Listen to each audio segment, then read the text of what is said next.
यही जरदारी एक दिन कह रहा था ना, ईंट से ईंट बजा देंगे, होशियार होशियार होशियार, फिर नस गए, पहुंच गए जनाब दुबई, वहां से वापस ही नहीं आते थे जरदारी साहब। बतौर सदर इनके अंदर जरूरत नहीं हुई कि ये सामना कर सके, फिर इनको भागना पड़ गया। अब वही जरदारी कह रहा है कि एस्टेब्लिशमेंट के हाथ मजबूत करेंगे क्योंकि वो अपने बेटे को वजीर आजम बनाना चाहता है, इतनी सी बात है, और अपनी हुकूमत बचाना चाहता है, अपनी साख बचाना चाहता है, और करप्शन के केसों से जान खुलासी चाहता है, इतनी सी बात है। तो जूते पॉलिश करी जाओ और इक्तदार के अंदर बैठे रहो। देखिए ये लोग वहीं पहुंच गए जहां से जुल्फिकार अली भुट्टो ने आगाज किया था। जुल्फिकार अली भुट्टो ने अयूब खान को अपना डैडी मानकर अपनी सियासत का आगाज किया था, फिर उन्हें अपने इस जुर्म और गलती का एहसास हुआ और उन्होंने ये दाग अपने खून के साथ धो दिया। तो जुल्फिकार अली भुट्टो को सैल्यूट है कि वो डिक्टेटर के सामने झुका नहीं, उसने ये दाग धोया और अपने खून के साथ धोया।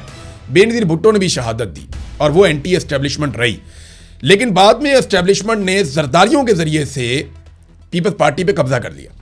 यानी जो भुट्टो की पॉलिटिकल पार्टी थी, इस पॉलिटिकल पार्टी पे जरदारियों के जरिए से कब्जा कर लिया एस्टेब्लिशमेंट ने। और आज ये बेटा और बाप दोनों, यानी आसिफ जरदारी और बिलावल जरदारी, इन्होंने मिलकर एस्टेब्लिशमेंट की मदद से पाकिस्तान पीपल्स पार्टी पे कब्जा किया हुआ है बेनज़ीर भुट्टो की हलाकत के बाद। और ये वो सारा कुछ कर रहे हैं जो एस्टेब्लिशमेंट हमेशा से चाहती है।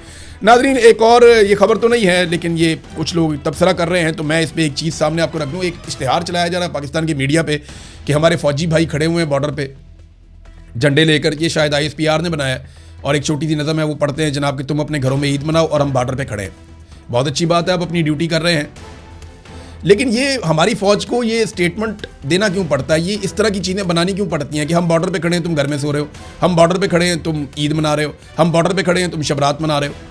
भाई 56 इस्लामी मुल्क हैं, इसके ऊपर तनकीद करने वाले लोग यही कह रहे हैं कि 56 इस्लामी ममालिक हैं, वहाँ पे भी फ़ौजें हैं। किसी और फ़ौज ने ये स्टेटमेंट जारी नहीं किया कि हम बॉर्डर पे खड़े हैं और तुम सो रहे हो या ईद मना रहे हो। हमारी फ़ौज को ये क्यों करना पड़ता है? बहुत सारे दुनिया में दूसरे ममालिक हैं, उनके अपने बड़े बड़े त्यौहार आते हैं, उन त्यौहारों के ऊपर उनके फ़ौजी ड्यूटी कर रहे होते हैं, लेकिन वो स्टेटमेंट बना के नहीं डालते कि जनाब आप पुरसकून तरीके से अपना त्यौहार मनाइए, हम बॉर्डर संभाल रहे हैं। ऐसे तो नहीं हो, इस तरह के तो स्टेटमेंट बनाए नहीं जाते। पूरी दुनिया की फौजें नहीं बनाती, हमारी फौज क्यों बनाती है उसकी एक वजह है। हमारे जर्नैलों की गलतियां इतनी बड़ी हैं कि उन पे पर्दा डालने के लिए मासूम फौजियों की ऐसी वीडियोस को इस्तेमाल किया जाता है। हमारे जर्नैल जो पाकिस्तानी कौम के साथ करते हैं, उसके नतीजे में पाकिस्तानी कौम सवाल पूछती है और नाराज हो जाती है। उस नाराजगी को दूर करने के लिए इस तरह की जज्बाती वीडियोस हमारे जवानों से, मासूमों से, बेचारों से बनवाई जाती। देखिए, खाली फौज तो ड्यूटी नहीं कर रही ना, डॉक्टर्स भी ड्यूटी कर रहे हैं ईद वाले दिन। आप जाके अस्पतालों में देखें, पुलिस वाले भी ड्यूटी कर रहे हैं ईद वाले दिन। आपकी मस्जिदों के बाहर खड़े हुए थे जब आप नमाज पढ़ के निकले थे। आप जाकर देखें, क्या पुलिस का हक नहीं है? उनकी वीडियो कौन जारी करेगा? डॉक्टरों की वीडियो कौन जारी करेगा? मुझे बताएं ना, अखबार वाला ईद वाले दिन अखबार डाल के गया, उसकी वीडियो कौन जारी करेगा? कारपोरेशन वाले, सफाई का अमला, दूध वाला, मीडिया वाला, सारे काम करते हैं। कसाई भी काम करता है ईद वाले दिन, मौलवी नमाजें पढ़ाते हैं ईद वाले दिन, बेशुमार लोग काम कर रहे हैं ईद वाले दिन। तो क्या उन सारों की वीडियोस जारी कर दी जाएगी, तुम लोग ईद मनाओ, हम काम कर रहे हैं? बेशुमार गरीब लोग बेचारे काम कर रहे होते हैं, किसान काम कर रहा होता है, ईद वाले दिन काम कर रहा होता है। वो जो करता है उससे आप रोटी खाते हैं, बॉर्डर तक पे रोटी जाती है। क्या उसकी भी वीडियो बना देंगे? वो भी ईद वाले दिन काम करता है। एक सहाफ़ी बेचारा ड्यूटी कर रहा होता है, गरीब आदमी मोटरसाइकिल के ऊपर निकलता है, जाके खबर इकट्ठी करता है कि जनाब बड़े लोगों ने कहां कहां पे नमाज पढ़ी है ईद वाले दिन। तो क्या उसकी भी वीडियो बना दें हम कि जनाब ये ईद वाले दिन काम कर रहा था? खाली फौज नहीं काम करती, सारे ही काम करते हैं। ये वीडियो फौज को इसलिए बनानी पड़ती है बेचारी को कि जर्नैलों ने जो इस कौम के साथ किया है वो उस पर पर्दा डालना चाहते हैं और एक जज्बाती अंसर लेकर आना चाहते हैं। तो लोग अब बहुत समझदार हो गए हैं, लोग इसके ऊपर भी तनकीद करना शुरू हो गए हैं। नाज़रीन, एक और खबर, आलमी मंडी में तेल की कीमतें लगातार कम हो रही है और अब लगभग 25% तक कम हो गई हैं, यानी $88 फी बैरल से भी नीचे कीमतें आ गई हैं आलमी मंडी में पेट्रोलियम मसनूआत की। जब आलमी मंडी में कीमत बढ़ी थी ना, तो इन्होंने 24 घंटे नहीं गुजरने दिए, पाकिस्तान में कीमतें बढ़ा दी। लेकिन अब कम करने की बारी है, तो $150 का लीटर पेट्रोल ये कब करेंगे? सवाल यह है कि इमरान खान साहब $100 फी बैरल से भी ऊपर का पेट्रोल खरीद के $150 फी लीटर अगर दे सकते हैं, यानी सस्ता पेट्रोल दे सकते हैं महंगा खरीद के, और वो इतना कोई वो नहीं था, यानी इमरान खान साहब उसमें से मुनाफा कम रखते थे। इन्होंने तो लेवियों और टैक्स बहुत ज्यादा लगा दिए। ये आप पेट्रोल के पैसे नहीं दे रहे, आप लेवियों के और टैक्सेस के पैसे दे रहे हैं जो आपको देने पड़ रहे हैं।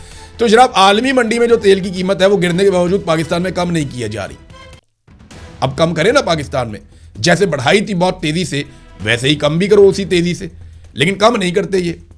नाज़रीन, कपास के बारे में एक खबर मैं आपको बताता हूं। एक्चुअली गन्ने के चक्कर में ना कपास तबाह कर दी इन्होंने पाकिस्तान की। जितनी शुगर मिले हैं ना, ये बहुत ताकतवर लोगों की है।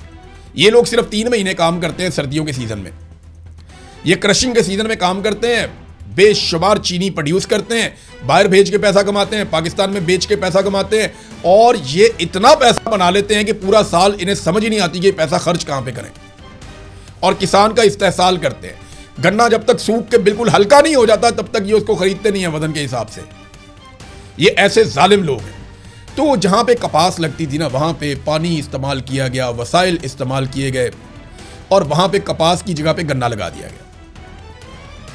ये गन्ने का फायदा जो है ना, वो किसान को तो होता नहीं है, किसान को तो कीमत मिलती नहीं है, पाकिस्तान को भी फायदा नहीं होता। ये जो गन्ना लगाया जा रहा है इतने बड़े पैमाने के ऊपर, इसका फायदा चंद खानदानों को होता है, जबकि कपास लगती थी तो उसका फायदा ना सिर्फ किसान को होता था बल्कि इंडस्ट्री को होता था, बहुत सारे मजदूरों को होता था, बहुत सारे मेहनत कशों को होता था, और पाकिस्तान को ज़र मुबादला मिलता था जब पाकिस्तान एक्सपोर्ट्स करता था। अब हालात क्या है, कपास की पैदावार 15 मिलियन बेल्स थी पाकिस्तान में, जो कम होकर 2025 में 5.6 मिलियन बेल्स रह गई है। यानी 63% तक कपास पाकिस्तान में अब कम पैदा हो रही है। जो काश्त की जाती थी कपास की, उसका रकबा भी 33% कम हो गया है। 3 मिलियन हेक्टर से कम होकर 2 मिलियन हेक्टर रकबा रह गया है। फिर टेक्सटाइल इंडस्ट्री की ये रीढ़ की हड्डी है। हम कपास मंगा रहे हैं अमेरिका से, अमेरिकन बड़े खुश हैं, और पाकिस्तानी किसान को हमने तबाह बर्बाद कर दिया है। ना उसको कपास लगाने दे रहे हैं, वो गन्ना लगा रहा है बेचारा, ताकि शुगर मिलें चलती रहे इन बड़े बड़े लोगों की, और कौम शुगर के अंदर फंसी हुई है। मेरी पाकिस्तानियों से एक गुजारिश है कि मीठा ज़रा कम कर दें, आपकी बड़ी मेहरबानी। ख़ासतौर पे चीनी का इस्तेमाल और चीनी से बनने वाली फजूल चीज़ों का इस्तेमाल आप रोक दें, बंद कर दें, क्योंकि मैं आपके सामने एक डाटा रखने वाला हूँ। ये डाटा ये बता रहा है कि पूरी दुनिया के अंदर सबसे ज़्यादा शुगर के पेशेंट की जो रेशियो है वो पाकिस्तान में है, और हर बीमारी की जड़ जो है ये शुगर है। हर बीमारी की जड़ ये शुगर है। आप किसी भी डॉक्टर के पास जाएं, उससे कहेंगे मैं चीनी छोड़ दूंगा, आप थोड़े अरसे के बाद चेक करें अपने आप को, दोबारा डॉक्टर के पास जाके आप काफ़ी बेहतर हो जाएंगे। बेशुमार बीमारियों की जड़ ये शुगर है। ये जो लोग शुगर कंपनियों के मालिक है ना, ये जिनकी शुगर मिले, आप इनको बिठा के कहें ना ये 2 चम्मच चीनी खा के दिखाओ, आप इन्हें बिठा के कहें, इनको पता है ये कौन सा जहर है, ये कभी नहीं खाएंगे। ये आपको खिलाते हैं, ठूस ठूस के खिलाते हैं, और चाय पी लो, और चीनी डाल लो, और चीनी डालो, मिठाई खा लो, जलेबियां खा लो, दूध में डाल के जलेबियां खा लो, पेड़ों में चीनी डाल के खा लो, हर जगह पे आपको चीनी का इस्तेमाल बढ़ाते चले जाएंगे। केक खा लो, ये खा लो, वो बोतलें पिलाते हैं, बोतलों के अंदर भी चीनी तुन के बड़ी होती है इन्होंने।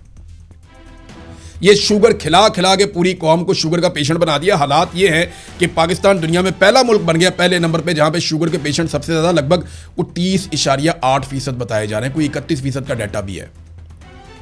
आप देखें ना, इंडोनेशिया कितनी बड़ी आबादी है, 10% के करीब, बांग्लादेश 14.2%, तुर्की 14% के करीब, अमेरिका, चाइना, इंडोनेशिया 10% के करीब, भारत जो है 9.6% शुगर है वहाँ पे, ईरान में जो है वो भी 9% है। अपने ऊपर रहम करें, खुदा का वास्ता, सादा खुराक खाएं आप, आपका खर्चा भी कम हो, और ये चीनी का खर्चा बचाएं। बहुत मीठा खाने को दिल कर रहा है, गुड़ खा लें, खजूर खा लें, या आप कोई शक्कर खा लें, या कोई और मीठी चीज़ आप खा लें। ये जो मैन मेड मीठा है, ये मुझे एक डॉक्टर ने बताया था, MMM, मैन मेड मीठा। वो कहते हैं इससे बच लो, आपकी जिंदगी आसान हो जाएगी। मैन मेड मीठा MMM, इससे आपने बचना है। तो नादरीन, ये चीज़ें मैंने आपके साथ शेयर की, खबरें और भी हैं, नेक्स्ट व्लॉग में आपको बताता हूँ। अब तक के लिए इतने, अपना ख्याल रखिएगा, अपने इस चैनल का भी। अल्लाह हाफिज़।